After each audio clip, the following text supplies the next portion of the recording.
ગોડાદરામાં આવેલી આદર્શ પબ્લિક સ્કૂલમાં ફી નહીં ભરવાના પગલે ધોરણ 8માં ભણતી વિદ્યાર્થીનીએ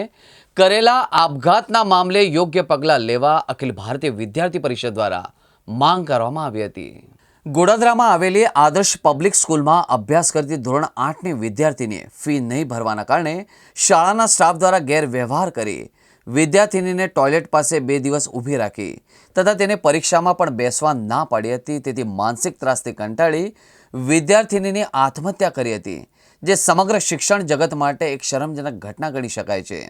આવી ઘટના વારંવાર શિક્ષણ જગતમાં બનતી હોય છે અને આવી ઘટનાઓ રોકવા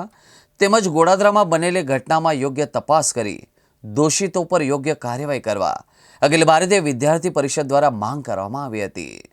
જે 2 દિવસ પહેલાં જે સ્કૂલમાં જે ઘટના બની, આદર્શ પબ્લિક સ્કૂલમાં ધોરણ 8ની વિદ્યાર્થીની જે આત્મહત્યા કરીને પોતે સ્કૂલમાંથી વારંવાર વિદ્યાર્થીનીને ટોર્ચર કરવામાં આવતું કે તેમની ફી બાકી છે,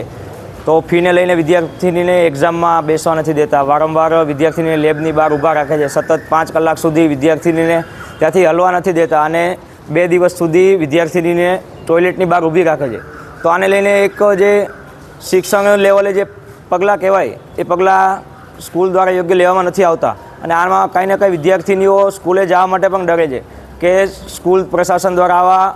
નિર્ણય લે છે તો એને લઈને વિદ્યાર્થીની એક છાપ સમાજમાં એક ખરાબ ઊભી થાય છે। તો વિદ્યાર્થી પરિષદ એક ડીઓ સાહેબને આજે માંગ કરે છે અને એક આવેદનપત્ર રજૂ કરવા આવ્યું છે કે આ વિદ્યાર્થીની સાથે જે ઘટના ઘટી એ તદ્દન ઘટના શરમજનક છે અને સાથે સાથે આ શિક્ષણ લેવલની